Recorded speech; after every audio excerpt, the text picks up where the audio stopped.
और inside stories के लिए मेरे इस YouTube चैनल को सब्सक्राइब करें और Facebook पेज को भी लाइक करें।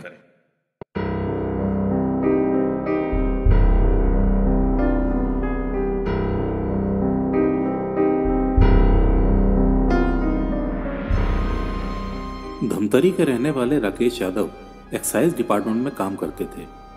उनके छोटे से परिवार में पत्नी ममता, बेटी आंचल और बेटा सिद्धार्थ थे। दोनों बच्चों में बेटी बड़ी थी। आंचल एक इंग्लिश मीडियम स्कूल में पढ़ती थी और ग्रेजुएशन के बाद उसने एक इंश्योरेंस कंपनी में काम करना शुरू कर दिया था।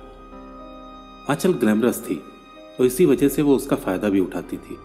2014 में उसने फॉरेस्ट डिपार्टमेंट के एक रेंजर के साथ अपनी एक अश्लील सीडी बनाकर उसको ब्लैकमेल करना शुरू कर दिया था। वो रेंजर चालाक था। वो आंचल के ब्लैकमेलिंग के जाल में नहीं फंसा और उसने आंचल के ही खिलाफ पुलिस कंप्लेंट कर दी, जिसकी वजह से आंचल को कुछ दिन जेल में रहना पड़ा था। बेटी की इस तरह की हरकतों की वजह से ही उसके पिता की सदमे से मृत्यु हो गई थी। इस वाकये के बाद से ही वो रायपुर के वीआईपी कॉलोनी में एक किराए के बंगले में रहने लगी थी और उसने एक लग्जरी कार भी ले रखी थी। वो कभी कभी धमतरी भी आती थी। आंचल का भाई सिद्धार्थ टैक्सी चलाता था। इसी साल 28 मार्च की बात है जब भिलाई की गंगरेल नहर में नहाने गए लोगों को आंचल की लाश तैरती हुई मिली थी। पहचान से नावाकिफ पुलिस ने लाश को निकाला तो पता चला लड़की की उम्र कुछ 30 साल के आसपास की होगी। लड़की के हाथ पैर बंधे हुए थे और गले में भी रस्सी पड़ी हुई थी। रस्सी को एक भारी पत्थर से बांधा गया था जिससे कि लड़की की बॉडी पानी के अंदर ही रह जाए। मौके पर मौजूद कुछ लोगों ने लाश को पहचानने की कोशिश की मगर कोई पहचान नहीं पाया। लड़की कुर्ता और सलवार पहने थी। उसकी हथेली पर ए यादव लिखा था और लेफ्ट हैंड पर एक पंखुड़ी का टैटू बना हुआ था। लड़की के कपड़ों और टैटू से लग रहा था वो किसी धनी और संपन्न परिवार से होगी। पहचान करने के लिए पुलिस ने शव की फोटो सोशल मीडिया पर डाल दी थी। सोशल मीडिया पर फोटो डालते ही पुलिस को लोगों के रेस्पॉन्स मिलने शुरू हो गए थे और लोगों ने लड़की की शिनाख्त आंचल यादव के नाम से की। पुलिस को अब लड़की का नाम तो पता चल गया था मगर बाकी जानकारी जुटाना अभी बाकी था। लोगों के जरिए ही पुलिस को आंचल यादव की खुद की फेसबुक प्रोफाइल भी मिल गई थी, जिनमें से एक फोटो में टैटू लाश के टैटू से हूबहू मैच हो रहा था। इतना पता चलने के साथ ही पुलिस को यह भी पता चल गया था कि आंचल गुरूर से 5-6 किलोमीटर दूर धमतरी की विवेकानंद कॉलोनी की रहने वाली थी। पुलिस अब आंचल के परिवार तक पहुंच चुकी थी। आंचल की शिनाख्त उसके भाई सिद्धार्थ ने की थी और पोस्टमार्टम के बाद पुलिस ने आंचल का शव उसके घर वालों को सौंप दिया था। आंचल के बारे में पूछने पर उसकी मां ने बताया था कि आंचल एक दिन पहले यानी कि 25 मार्च को रायपुर कोर्ट में किसी पेशी के चलते धमतरी आई थी।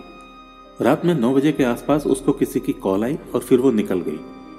मां ने उसको जाने से रोका था मगर वो मानी नहीं और निकल गई।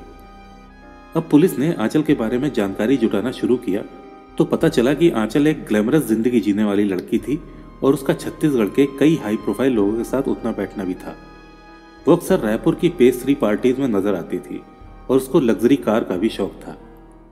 कुछ लोगों का मानना था कि वह मॉडल थी, हालांकि उसको कभी किसी टीवी शूट या एड में देखा नहीं गया। आंचल सोशल मीडिया पर एक्टिव रहती थी। रोजाना उसकी फोटोज इंस्टाग्राम और फेसबुक पर अपलोड होती रहती थी। फेसबुक पर आंचल के 25,000 से ज्यादा फॉलोअर्स थे। प्राइमरी पोस्टमार्टम रिपोर्ट में यह पता चल गया था कि आंचल को चाकू घोंपकर मारा गया था मगर यह पता नहीं चल पाया था कि उसके साथ दुष्कर्म भी हुआ था या नहीं। यह भी बताया गया था कि आंचल की बॉडी कम से कम 12 घंटे पहले नहर में फेंकी गई होगी, जिससे यह अंदाजा लग गया था कि उसको घर से निकलने के कुछ समय बाद ही मार दिया गया होगा। पुलिस को आंचल के पास से कोई भी मोबाइल फोन नहीं मिला था। आंचल के संबंध हमेशा से ही हाई प्रोफाइल लोगों से रहे थे। ऐसे में पुलिस ने आंचल से जुड़े सभी करंट और पास्ट लोगों को शक के घेरे में लेकर पूछताछ शुरू कर दी थी। इसके अलावा धमतरी में लगे सभी सीसीटीवी कैमरों की फुटेज भी छानी गई थी। आंचल की मोबाइल लोकेशन की भी हिस्ट्री चेक की गई थी मगर कुछ भी फ्रूटफुल सामने नहीं आ पाया था। इस हत्याकांड की जांच के लिए कुल 5 टीम बनाई गई थी। ये सभी टीम्स अलग अलग दृष्टिकोण से काम कर रही थी। आंचल ने रायपुर की वीआईपी रोड पर 35,000 रुपए किराए पर बंगला ले रखा था। 28 मार्च को पुलिस ने इस बंगले की तलाशी ली तो सीडी, लैपटॉप, पेनड्राइव और फॉरेस्ट डिपार्टमेंट के कुछ लोगों के लिखे गए कुछ डॉक्यूमेंट्स मिले मगर आंचल की हत्या से जुड़ा कोई भी सुराग हाथ नहीं आया। पुलिस ने इन सब चीजों की भी छानबीन की कि आंचल कब किस समय किसके साथ जाती थी और किन किन लोगों से ज्यादा संपर्क में थी।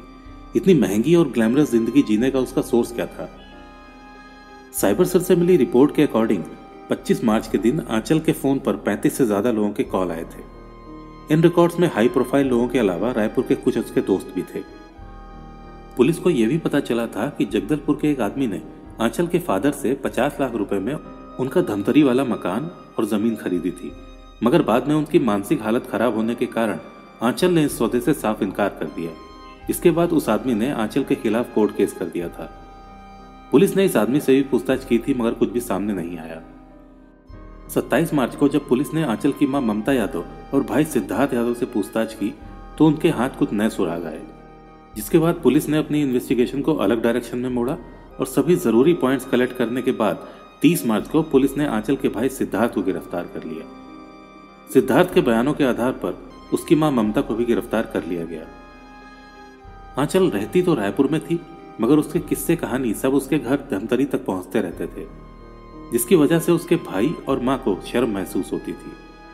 इसके अलावा उसके छोटे छोटे कपड़े पहनना और शराब पीना भी उसकी मां और भाई को बिल्कुल अच्छा नहीं लगता था। जब आसपास के लोग आंचल को लेकर ऐसी वैसी बातें बनाते थे तो मां और बेटे दोनों को ही आंचल पर बहुत गुस्सा आता था। इसके अलावा आंचल सिद्धार्थ को ताने भी देती थी। आंचल ने 3 कुत्ते पाल रखे थे, जिनमें से एक कुत्ते का नाम उसने रखा था जिमी। असल में जिमी सिद्धार्थ का भी नाम था। वो सिद्धार्थ को अपने टुकड़ों पर पड़ने वाला एक कुत्ता कहती थी। 25 मार्च को आंचल धमतरी पेशी के सिलसिले में आई थी। शाम को 7 बजे जब वो अपनी ब्लैक कार से घर पहुंची तो फिर उसकी सिद्धार्थ के साथ बहस हो गई। गुस्से में सिद्धार्थ ने आंचल को 2 तमाचे जड़ दिए। तिलमिलाई हुई आंचल ने अपने बैग से चाकू निकालकर सिद्धार्थ की तरफ झपट्टा मारा तो चाकू सिद्धार्थ के हाथ में लगने से उसने अपना आपा खो दिया। उसने चाकू आंचल से छीन लिया और उसी चाकू से उसको तब तक मारा जब तक वो मर नहीं गई। मां ममता जब कमरे में आई तो उसने देखा कि आंचल खून से लथपथ फर्श पर पड़ी हुई है और उसकी सांसें थम चुकी थी। मां भी आंचल की हरकतों से तंग ही थी, इसलिए उसने अपने बेटे का साथ देना ही सही समझा। बॉडी को घर पर ही पड़ा छोड़कर सिद्धार्थ उसका मोबाइल लेकर बाइक से मकई चौक गया। वहां पर उसने एक पान की दुकान पर पान खाया और फिर म्युनिसिपल स्कूल के पास आकर आंचल का फोन स्विच ऑफ कर दिया।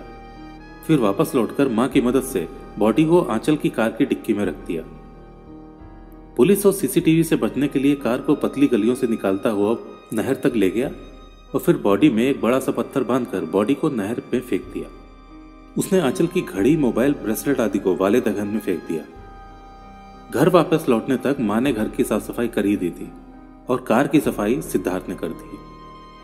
सिद्धार्थ से पूछताछ के दौरान पुलिस ने उसकी कलाई में कांटे का निशान देखा, जिसको लेकर उसने और उसकी मां ने अलग अलग बात बताई और तभी से ये दोनों शक के घेरे में आ गए। इसका इलाज करवाने की बात पर भी दोनों ने अलग अलग क्लिनिक के नाम बताए थे। पुलिस ने जब कार की तलाशी ली तो उनको उसमें खून के निशान मिले और फिर सीसीटीवी फुटेज खंगालने पर भगवती अस्पताल के पास रात करीब 9 बजे आंचल की कार निकलती हुई भी देखी गई। कार में सिद्धार्थ के फिंगरप्रिंट्स कंफर्म कर लिए गए थे। सिद्धार्थ की निशानदेही पर पुलिस ने आंचल की घड़ी, मोबाइल, ब्रेसलेट को भी बरामद कर लिया था और वो चाकू भी मिल गया था जो कि मर्डर वेपन था।